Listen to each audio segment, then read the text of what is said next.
morning, everybody. It is Peter Walsh. We're coming to you live from St. Mark's Episcopal Church in New Canaan, Connecticut. And I'm with my now good friend, Mike Handler, the Emergency Management Director for the town of New Canaan. As is our custom, we'd like to begin with prayer. I'm going to pray from our tradition. I ask that you pray from your tradition. And if you have no religious tradition and do not believe in God, I ask that you send positive energy to those who are in need. Let us pray. Keep watch, dear Lord, with those who work or watch or weep this morning. Give your angels charge over those who sleep. Tend the sick, Lord Christ. Give rest to the weary. Bless the dying. Soothe the suffering. Pity the afflicted. Shield the joyous. And all for your love's sake. Amen. So, Mike, we're 2 months into this thing. It seems like it should be 2 years. It's just unbelievable. And as I say every week, I'm going to say again this week, it's hard to believe all that happens in 1 week. We were just chuckling about it. Snowed yesterday, so I feel like saying hi to everybody and saying Happy Hanukkah and Merry Christmas was an odd day, to say the least. But in the past week, just to frame our conversation a little bit, we've had a banner headline from the New York Times with a line that ran down the right column of unemployment, saying it's the worst since the Great Depression. On Friday, we had the governor speaking about opening opening the economy just a little bit, trickle by trickle. We've had you saying you're going to go on your calls 3 days a week. We have people weighing in all over the place, and we also have schools giving you things like, can we have a graduation? So that's a lot to say, to kaplunk on you here at 9:01, but that's some of the stuff that's bubbled up in the last week. Let's first start with remembering today's Mother's Day. And if there's ever a group, probably the longest serving and most devoted first responders and essential workers I've ever seen, it's probably at home. So I see every day what my amazing wife Sarah does with our family, and knowing it and suspecting it's happening, but seeing it firsthand is really pretty unbelievable. So for all those mothers in New Canaan, happy Mother's Day. Beautiful, beautiful. Our whole Sunday service, it begins at 10 o'clock today, dedicated to Mother's Day. Couldn't agree more. Beautiful way to begin. Thank you so much for that. Okay, so a lot has changed, some for the better. I think it's important that we take the victories that we do have. Capacity in hospitals continues to increase, not because we're building more beds and adding more ventilators, but because we're seeing fewer patients come through the front doors of the hospital, which is good. I think the rates... Can I just pause you there? Please. So that's more COVID patients coming through the front doors, or more people? We still have elective surgeries. That's still off, isn't it? So it's a combination of fewer COVID-related illness, and we haven't restarted the non-COVID-related services yet, but that's coming. Okay. And my sense is in the next 30 days, you'll start to see hospitals pick up and do what's really been hazardous to put off as long as we have. Some of this elective stuff isn't truly elective. So it's going to be good to see some of that come back. Okay. As far as infections in town goes, we're right around 199 with 27 fatalities. So I can't say that it's tapering off, because I think our peak fatalities was 2 per day, and we had 2. I think it was yesterday, the day before, on the 8th. So again, it's not a real big data sample, so we can't really demonstrate that it's scientific, but we are very carefully watching it. So I think there's no doubt in everybody's mind. You touched on unemployment, you touched on the non-healthcare related impact this is having on the communities. Society is ready to re-engage to some extent. And how we do it and what kind of a measured way we do it is going to be critical. Every time we open up a track or running trails, you get the 35 emails from well-intentioned residents saying, what about the dog park? What about these trails? Everyone wants a little bit more. And it's not that we're picking and choosing who we want to please. The truth is we have to do it in a measured way, because we have to just gauge what the unintended consequences of reopening things is going to have on the healthcare setting. So I think it's going to be a very methodical, drawn-out kind of process. I think there's guidance that came out from the state over the weekend that kind of gives the first phase of reopening. And I think it's important to note that the pace with which we reopen is going to be wholly dependent on how people behave during the phases that we're reopening. So those of you who want more and those of us who want more to be done and to be open and be able to do more things, that control is in your hands. You have the ability to decide if we go very, very slow for the foreseeable future until we get a vaccine, or we can actually start to re-engage. And the big delta here is going to be based on, can we protect those over 65 and those with pre-existing medical conditions? If we can, then there's no reason why we can't do more. If we can't, then we're going to slow everything back down. So we know that vaccines are not coming for a long time, but we have, as I understand it, the ability to treat COVID. If you could get the medications, there are now medications that the medical community the FDA is looking at and says it seems that these medications do work in the treatment of. So there's one drug, remdesivir, that's gotten FDA approval for authorization for use. And it's not a cure. It certainly reduces the length of illness, and it's shown positive impact on patients. But I wouldn't consider that a cure. I would not be running out, having parties and going to football games, because I think if I got sick, remdesivir is going to be the savior that I need, that I'll get back on my feet in 2 days. This is still a pretty tough illness. Yes. And again, those who are present with pre-existing conditions and those that are over 65 have very poor outcomes. So we got to be very aware of the fact that if we can't continue to protect that population, then I don't think the tolerance in this community or any other is going to be all that great to actually start putting them at risk. So we were talking about a slower opening than many would want, and it's kind of like one of those flights in the storm cloud where the plane bobs up and down here. Sure. A little bit. We're due for some bobbing. The governor spoke, and the governor's economic person and lieutenant governor spoke on Friday about the particularities of capacities for restaurants, hair salons, the difficulties of really, it's still the theater of the weird. There's no easy answer to how many people are too many people. We just know more is worse. So we've got to find some way to gradually get into this. And again, I think it's as long as we have sufficient testing and sufficient contact tracing, we should, I say should because I'm hopeful, but we should be able to re-engage portions of our economy slowly and still keep track of what's actually happening and protect those who need to be protected.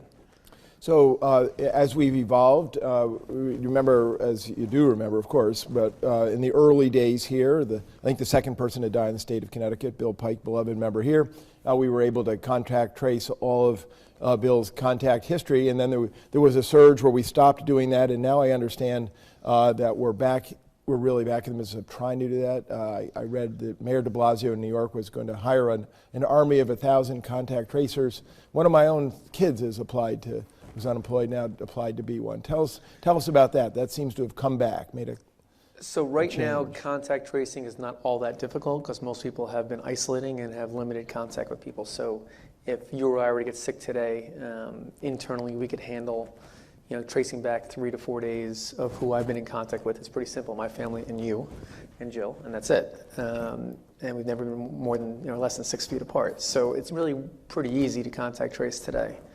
As we re-engage in the community and we start to go back to some fraction of what we used to do, it's going to get infinitely more complicated. Yes. And as you know, you can shed the virus for 3 to 4 days prior to exhibiting symptoms.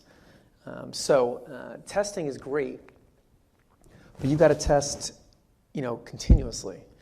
Just going and getting a test and then going about your every day isn't going to tell us a great deal. You've got to be prepared to test frequently. So the contact tracing job is like being a detective and really trying to determine who you were in touch with and what you were in contact with in the prior 3 days, 48 hours to 72 hours of you becoming symptomatic or testing positive.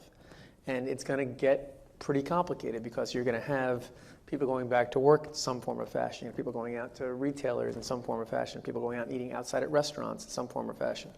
You're going to have people in the parks as it gets nicer out, notwithstanding the last couple of days. People want to be in the parks, so I think you're going to see that exponential growth of tracing is going to be a little bit difficult to keep a handle on. I'm nervous about bringing in a slew of volunteers that I've just started for the first time. So our plan in New Canaan, and it's not finalized yet, but we're looking to utilize an amazing resource we have in town in our school nurses. So our Director of Health, Jen Eilson, who does a remarkable job staying in touch with everybody that's been tested and tested positive. Not an easy job.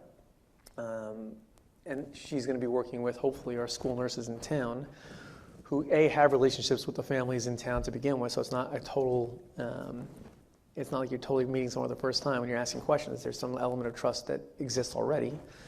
And then they'll be tasked with trying to keep track of where we've all been and who we've been in touch with. And the goal of this is that if we can determine someone that's symptomatic, and again, testing will get the data if you're positive because it goes eventually to the State Department of Public Health, down to the local health director, and we'll get that data. But we need the data. Like, the sooner we get it, the better we're going to be. So a lot of this is going to require self-reporting. So if I were to wake up tomorrow and not feel well, people need to recognize that you, just like I said previously, that I see you and Jill and say you're both positive in my eyes. Everyone I see, I consider you positive. Anytime someone gets sick, whether that be seasonal allergies or something unrelated, you have to automatically assume that it's coronavirus and you're COVID-19 positive. You have to assume that, because by the time you figure it out, weeks later and you finally get a test, it's going to be too late. So if I were to wake up tomorrow morning and not feel well, my first call should be my personal physician and say I don't feel well. And for all those doctors that are listening, your first call after you talk to your patient is to call the local health director and let them know that you've got a patient that isn't feeling well and that we might need to do some contact tracing. Or patients can call us directly, but we need to know who's not feeling well and assume that it's novel coronavirus. And if we assume that, we'll help you get tested to know for sure. But until we know for sure, we got to figure this out. It's no different than meningitis. There's different types of meningitis. You get a viral and bacterial meningitis. The only way to find out if it's bacterial meningitis is to do cultures. Those cultures take a week to grow out. But if you don't start treating for a bacterial meningitis the second you start developing symptoms, you won't make it to the week for the cultures to grow out. So you have to actually start to act as if it is, assuming that it is, and if it isn't, then you're fine. But the same thing is true here. You have to assume that if you have symptoms, and we can go through them. Please. We can talk about loss of sense of taste or smell. If you bite into your favorite lunch and it doesn't taste like anything, that's a sign something's wrong, and be aware of that. Any kind of difficulty breathing, shortness of breath, headaches, stomach aches, gastrointestinal problems, lethargy, just being tired all the time. I mean, I'm tired all the time, but you have to really be in touch with what you're looking at every day, taking your temperature. People talk about, and I see this all the time in businesses reopening, do we take temperatures before someone comes into work or comes into an office? Study done in New York City shows a little over 5,000 subjects in the study showed that these were positive patients. Only about a third had fevers a couple days into this. So not great. Plus you can be shedding virus before you have any symptoms at all. So the odds of catching something over time, which is taking someone's temperature, minimal. I think the TSA demonstrated they took 30,000 temperatures and screened 30,000 travelers for fever and didn't catch a single case of novel coronavirus. So you can do it. It ends up being a very expensive proposition. What I would suggest people do, and what we do at our office, is we make sure, and in town is no different, that every morning we get up, be in tune with how you're feeling. Think about it for a second. Take your temperature at home, because it's a binary event. If you have a fever, then something's not right. Most people say you can tell when you have a fever. It's good just to be sure. And I can tell you it's human behavior changing, because the first couple of days I put a policy in place that we all in the emergency operations center have to take our temperatures and assess our symptoms and report into a safety officer. Literally, if I didn't have the thermometer right next to my bed, I would forget to do it every morning, as we all would. Now my wife can hide it in the house and I'll go looking for it. Like, I literally know I've got to take my temperature every morning. So it just gives you that 30-second reminder that you've got to just pay attention. And the goal of this is, if you're not feeling well, you should not get out of bed, put on your clothes, and go to your office that's going to open on May 20th, because you should just stay home. And employers need to recognize that you can't penalize a patient for not coming, or an employee for not coming in because they're not feeling well. You've got to be very much in tune with staying home if you're not feeling well. Oh, thank you for that. That was really interesting to hear you unfold that for us all. So I'm particularly interested in a few things. I just want to highlight them. One is the question of the testing. I know I read in the paper yesterday that Vice President Pence's something, I can't remember his or her role. His press secretary, was fine on Thursday, but tested positive on Friday. So that's one thing. And the second thing is Dr. Birx says during the 4 o'clock reviews that come out of the White House on several occasions, 7 or 8 occasions, that it's not 14 days, it's a 21-day period, not 14. We're all locked on 14, and you just said, 3 to 5 we're going to trace. So a couple thoughts. Number one, I don't care how often they're testing in the White House, the display of bad behavior that we see on TV in front of all of our children and our adults is just unbelievable. It's mind-boggling to me. Today, I think if you haven't heard, it's out this morning that Anthony Fauci is going to be in some form of modified quarantine because he was in touch with Mike Pence's press secretary. So the fact that the president isn't in quarantine, but his valet, who's got direct personal contact with him, is not in quarantine is a different issue. But that's not the model of quarantining and contact tracing we want to represent to the American public. In town, there's no modified. If you are sick or you're in touch with somebody, you're going to be quarantined. And you have to because, again, I'll go back to this one more time. The pace with which we all want to get out and do things is solely dependent on how we behave in the phases that we're going through. So if we just throw caution to the wind and say, you know what, it's nice out, we're all going to go play soccer, we will shut all the fields and the parks and everything down longer. If people cannot socially distance at a restaurant and instead want to stop by and give everyone hugs at the restaurants, we'll close the outside seating down because we have no choice. There's no doubt that we are, again, accepting of more risk as long as it's calculated and we understand how to measure it. If it's just random, going to take a shot at this, I don't see any tolerance for letting that happen. As far as 14 days, 21 days in quarantine, it's funny, the CDC has changed their guidance 4 times now on how you can return to work. It used to be that you were out for 14-day quarantine, then had to get tested twice negative before you returned to whatever essential work you were doing. Remember, this is only for essential workers because no one else was allowed to work. They then reduced it to 7 days in isolation, and then the rule was if you're 7 days with 3 days of 7 days since the date of onset of symptoms and 72 hours without symptoms, with no fever reducers, you can go back to work without a test. The reason why they said no test because they didn't have the tests available. The reason why they said 7 days is because they were running out of essential workers. They've now decided that it's going to be 10 days in isolation and at least 72 hours leading up to the release of asymptomatic with no fever reducers, and then you can go back to work without a test. I can tell you locally that Norwalk Hospital, and I think Stanford Hospital as well, but Norwalk in particular, has attempted to culture what they thought was a live virus. On the 8th day, they were no longer able to culture it, so it wasn't growing. So it's not scientific, but it's local evidence that Dr. Pierce has shared with us that the virus does not seem to be viable. That's true, but that's kind of where the 10 days comes from. It's 8 days plus a little margin of error, and then you're there. So I can tell you in my office, we've had this issue come up, and for essential workers, we've said 14 days because we don't want to take any chances. So one of the things that you can do is you can be a little bit more restrictive than the CDC guidelines are going to be, or the state or the local is going to be. You just can't be less. Thank you for that. So interesting. I had a very interesting conversation last night with a person who's deeply involved in many aspects of this whole drama. And one of the things that she pointed toward that sort of leapt out to me is there's so much about the virus we just don't know. We don't know. I find that statement fascinating because the nuances of this are very scientific. Some of this is very complicated. When you start to shed the virus, how long it lasts in the air, what the therapeutics may or may not do and treat. All this stuff is very complicated. But you know what's really amazing? The treatment's really all the same.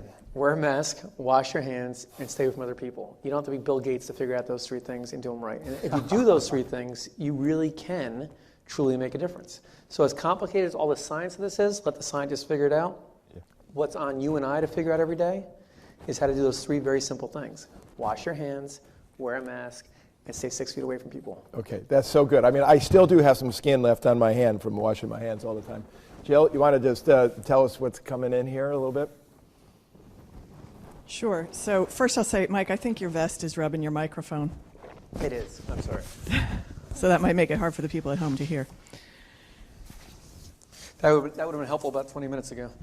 Yeah, no, most of the time you avoided it, but it's just ramping up again. Okay. Question similar to your taking your temperature every morning, and understanding you're neither a doctor or an epidemiologist. Some folks have recommended checking with a home pulse oximeter because the virus seems to decrease oxygenation of blood. Any thoughts about that? I know this is going to shock you, Jill. People have occasionally assumed that I'm very opinionated about things. In this case, I have a very strong opinion about it. I think pulse oximetry in the hands of lay people is a very dangerous tool. Not that it's going to hurt you, but it's going to give you some really bad information. For instance, I would argue that roughly half of our population that takes their own pulse ox at home is going to have an incorrect reading because they're wearing nail polish on their fingers. Pulse oximetry measures the amount of oxygen that binds to the hemoglobin in your blood. But other things also bind to hemoglobin, like carbon monoxide. So you can be in a house full of carbon monoxide, about to lose consciousness and actually stop breathing, and your pulse oximetry could be 100. So I think it's far more important for us to take the signs and symptoms of what we're looking at. Your lips, your fingernails turning blue, bad idea, bad sign. I've seen trained people over the years, and again, it's not scientific, but I've spent maybe 30 years in an ambulance, and I've seen the highest trained paramedics look at a monitor and say everyone's fine, meanwhile the person's crashing and they're not breathing well and they're not perfusing well, and they just sit there, look at the monitor saying, well, 95 should be fine. And then I've seen on the flip side where very well-trained people start to intubate somebody because the monitor tells them their saturation's in the 80s, meanwhile the person's there talking to you and actually acting fine. So I don't love the idea of pulse oximetry at home. I think it leads to, it's not going to hurt you, but it leads to bad decision making if you rely just on a number. So if you look at the whole picture, you're free to have a pulse ox. It's cheap. Everyone has it. There's apps for it. I mean, it's not that expensive to have, but it doesn't give you a good picture. Thank you. Okay, a question I think on a lot of people's minds. What if we opened up fully and pursued herd immunity in the population while protecting the most vulnerable among us? So there's different schools of thought. I think the toothpaste is out of the tube on the strategy that we're going with. I don't think we have an appetite to truly just release everything out in the wild and see what happens. And I think you're presuming one very important false fact in your statement. If we can truly quarantine those over 65 and those that have pre-existing conditions, that's one thing.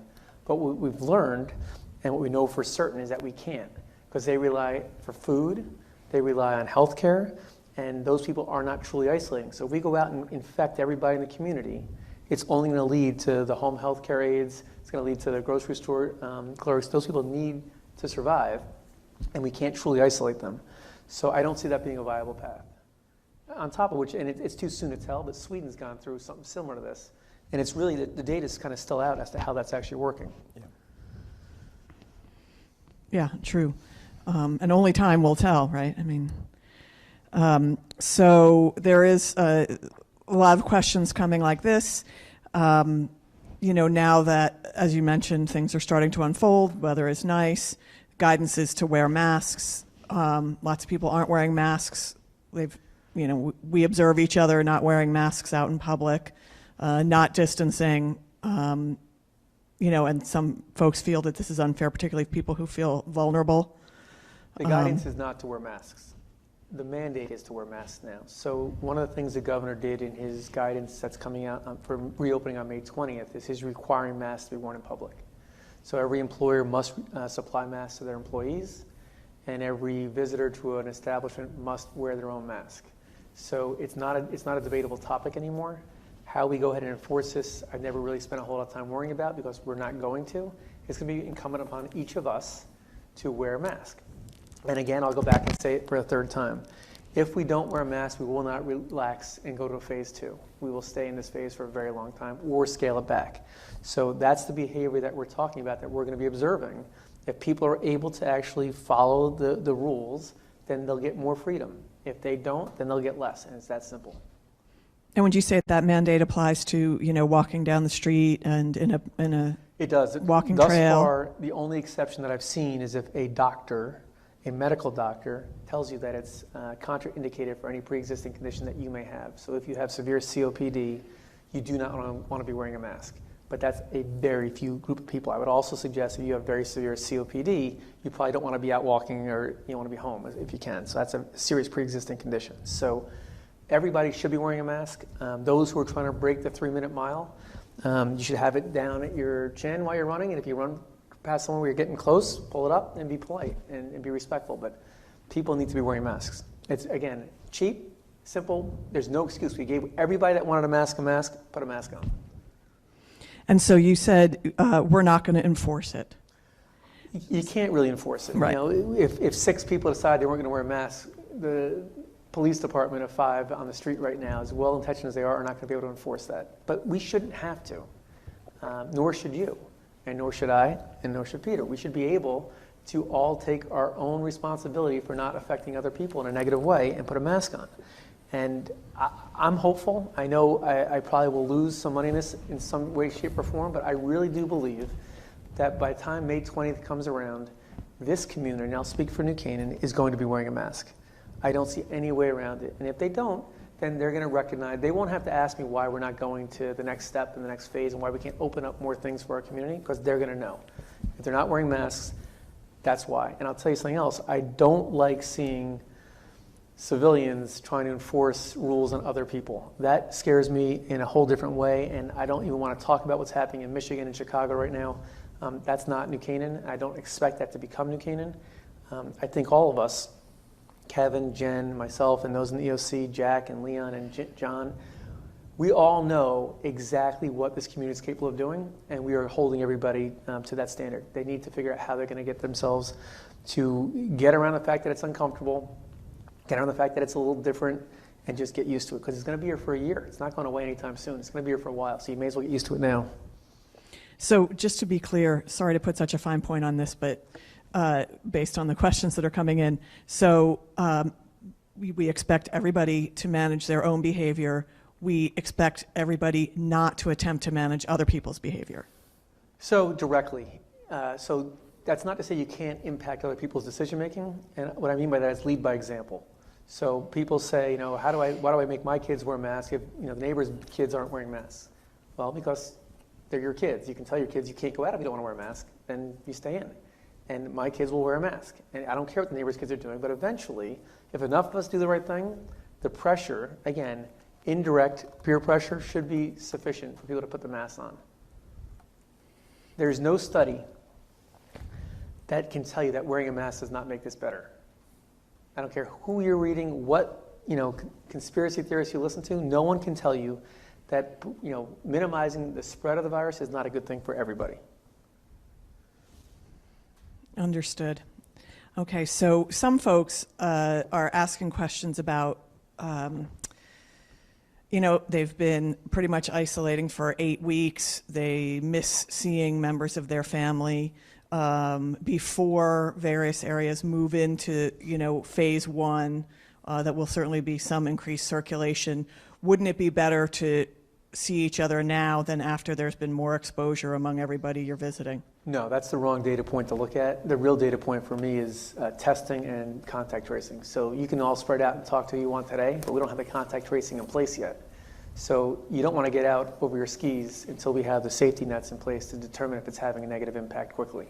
So May 20th is a pretty good date. I mean, it takes as much time to do something as you give someone the time to do it. So we're going to have to take every bit of the next 10 days to really get our systems and mechanisms in place as a society to be able to monitor and do the things that will allow you more freedom.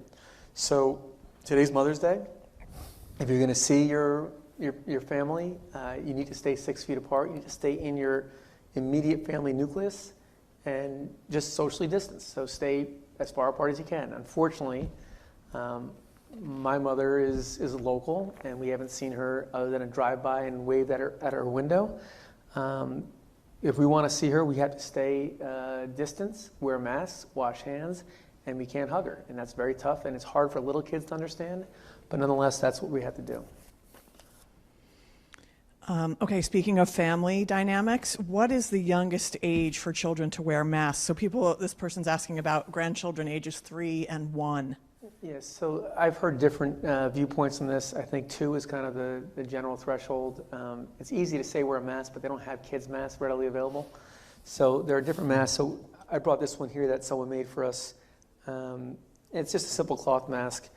I have a feeling there's a part of my shirt missing the back or something, but these ear loops can be tightened down. You can just tie a knot in it, and it works for our little one. We have a 3-year-old at home that can wear a mask pretty easily. So again, kids might be the easiest adopters of this because I think it's kind of cool. And if they see parents wearing a mask, they'll want to wear a mask. What I can't stand is I don't want to see the bike helmet phenomenon.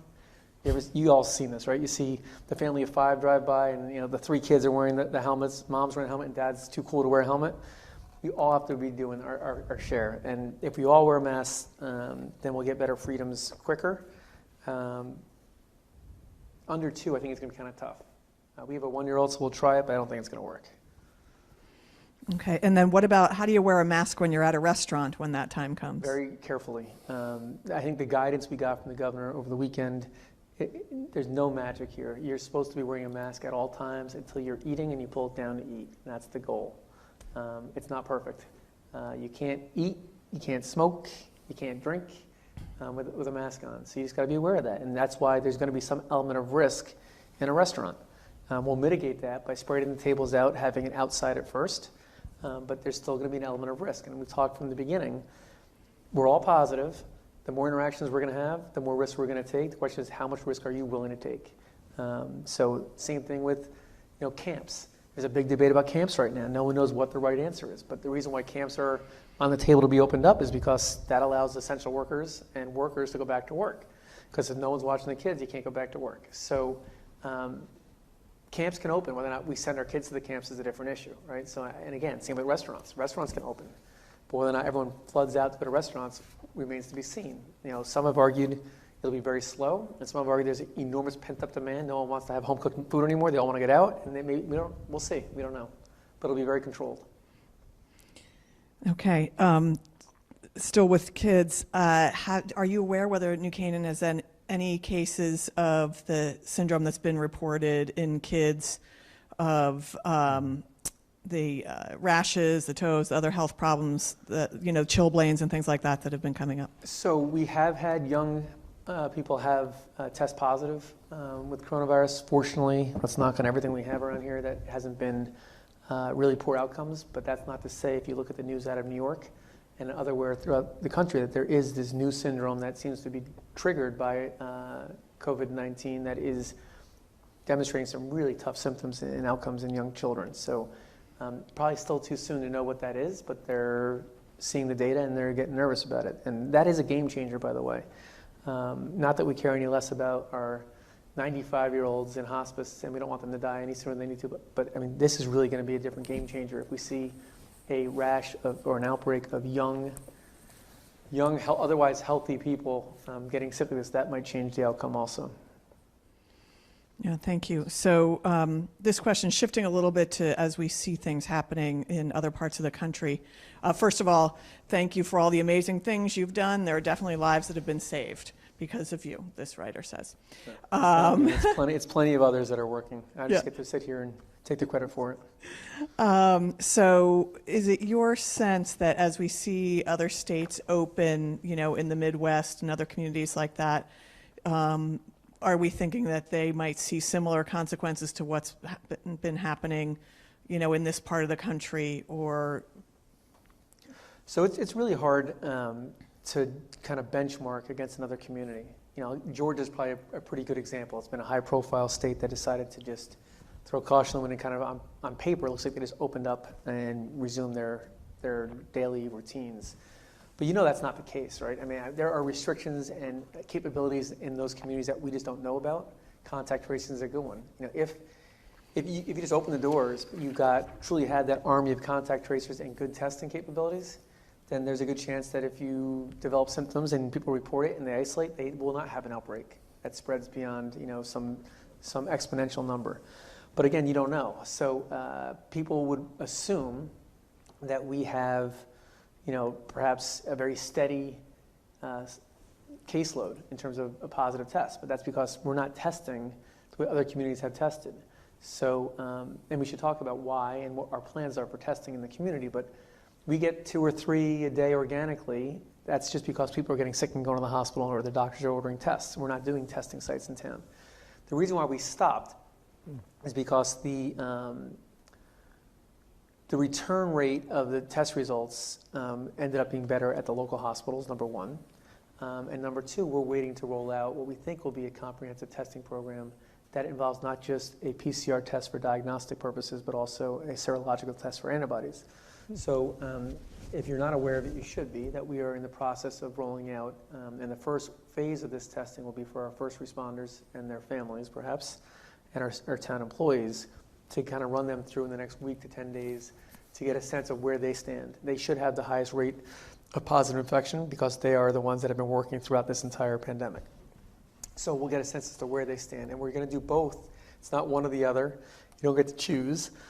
We'll do a nasopharyngeal swab and a full blood draw to get not just positive or negative antibodies, but the levels of antibodies that you have in your blood.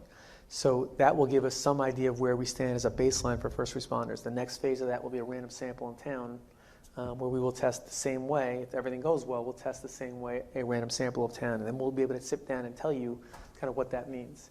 And again, it'll help us protect the public from our first responders to the extent we have to, and that's critical. It'll also give them some comfort on whether they can go home after shifts and how they are impacting their families at home. Mm-hmm. But that's kind of the plan. And why did we wait till now to do this? It wasn't until a couple of days ago that Roche came out with a test that's 99% effective.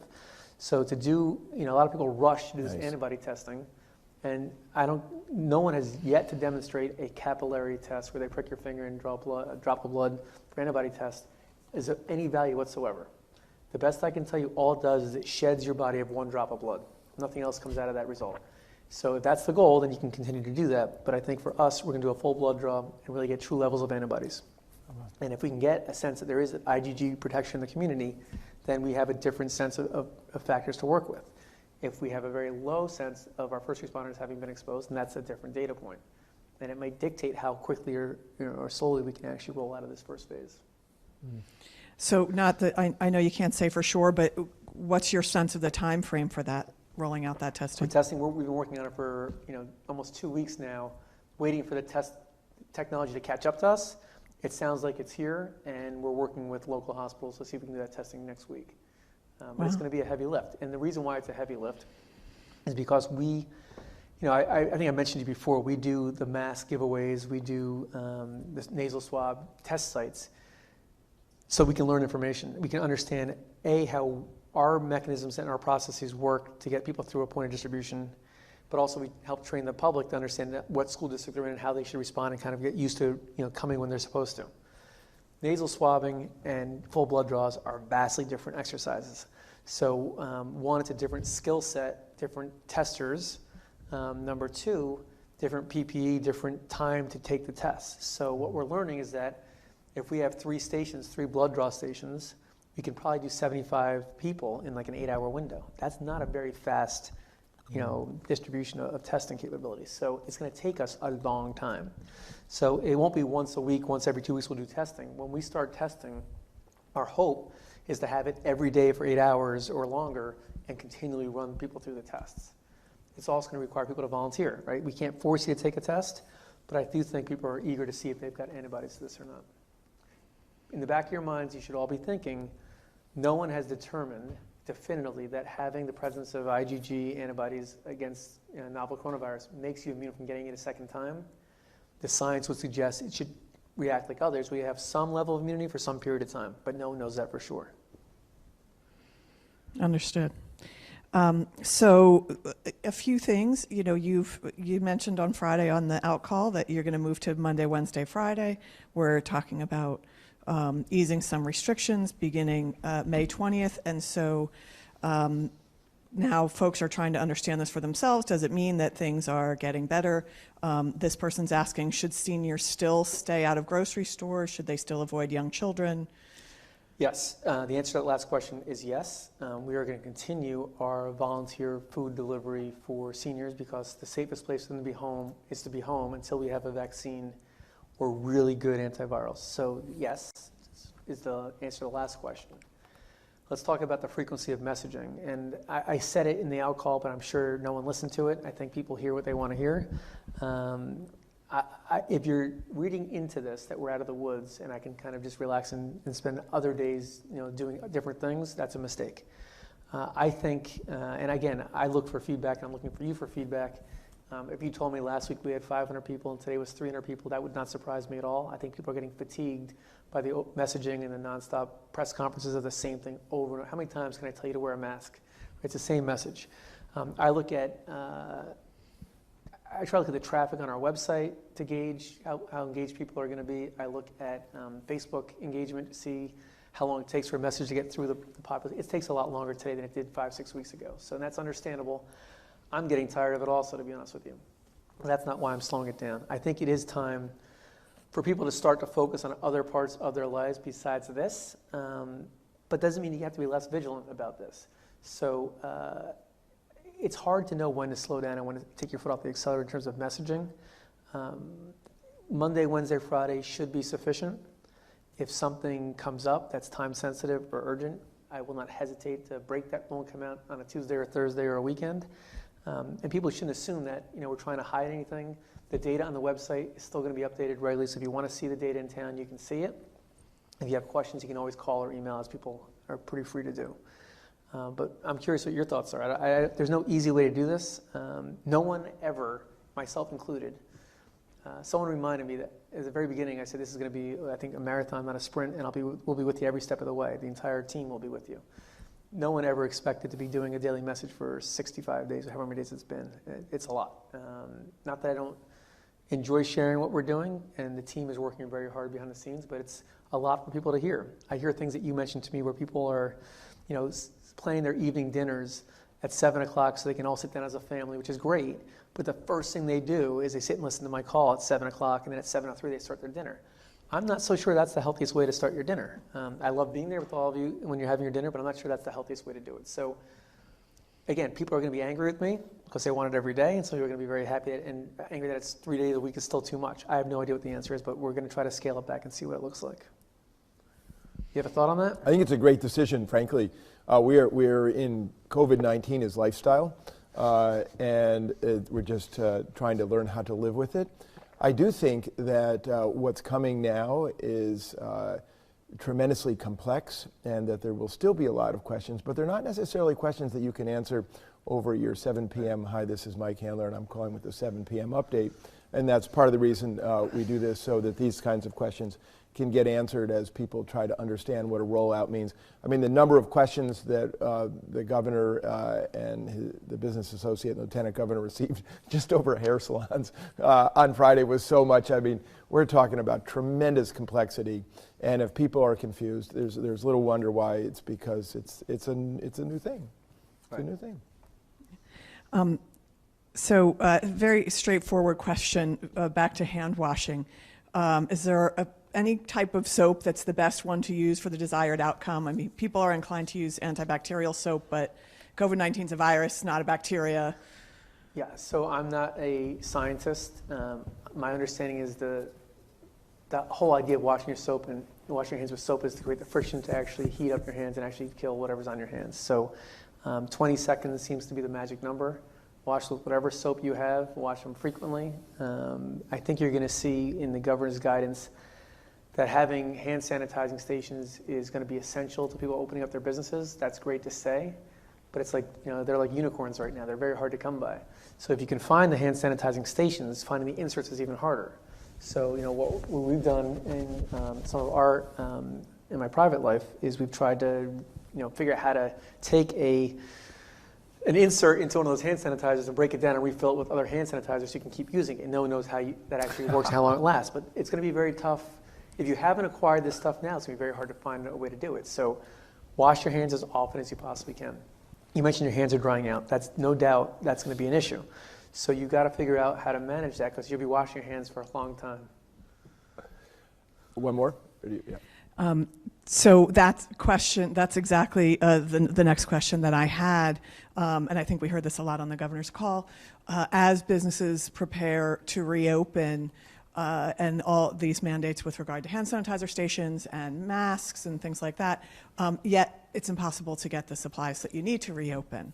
So are you aware of any kind of supports or recommendations for businesses as they try to follow those mandates? So people need to be creative. There's a lot of people that are making hand sanitizer that were making bottles of liquor before. You got to find different ways of tapping into those who have retooled their equipment and their work streams to produce things that are needed. Prices are also through the roof. So this is not an easy ask to get plexiglass to create dividers. You got to actually have that plexiglass, and it's tougher and tougher to find it. If everyone opens up the same way at the same time, there's going to be another run of demand on a limited supply of goods. So just be thinking about it. If you're opening on the 20th or you're opening on June 1st, you can't wait till the day before to start making these arrangements. A lot of businesses have already started this. So I think it's not quite as dire as I'm making it out to be, but being able to keep it. I'm worried about you get the hand sanitizers in because you bought it a month ago waiting for this day to come, and you open May 20th, and let's say there's big demand for restaurants outside seating, right? If all of a sudden people come in and start watching, if you can't get, like on June 2nd, you can't get the refills, are you closing? Are you just going to say, we'll just let it slide by the wayside for today and not worry about it? That's what I worry about, the ongoing maintenance. So people need to be vigilant. If you can't protect your customers, you have an obligation to not be open, and that's kind of the best guidance I can give you. Wow. This is just an insight into some of the complexity around just opening one business. Yeah. Never mind businesses that are next door to each other and streets and Elm, do you close off Elm Street, do you keep it open, is it drive-by? I mean, on and on it goes.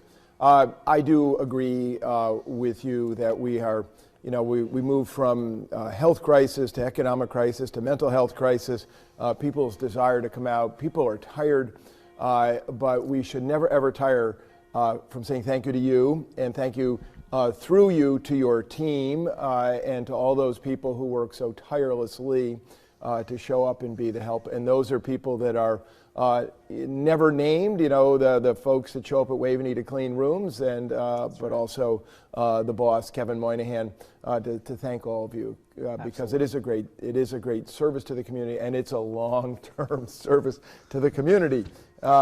Today is Mother's Day, everybody, so happy Mother's Day. Church here begins in 10 minutes here on the same stream, and we're going to do a big deal about Mother's Day. So peace to your mother, your wife, and Jill is a mother, and peace to all of you. We'll see you next week with Sunday Morning with Mike. God bless you all.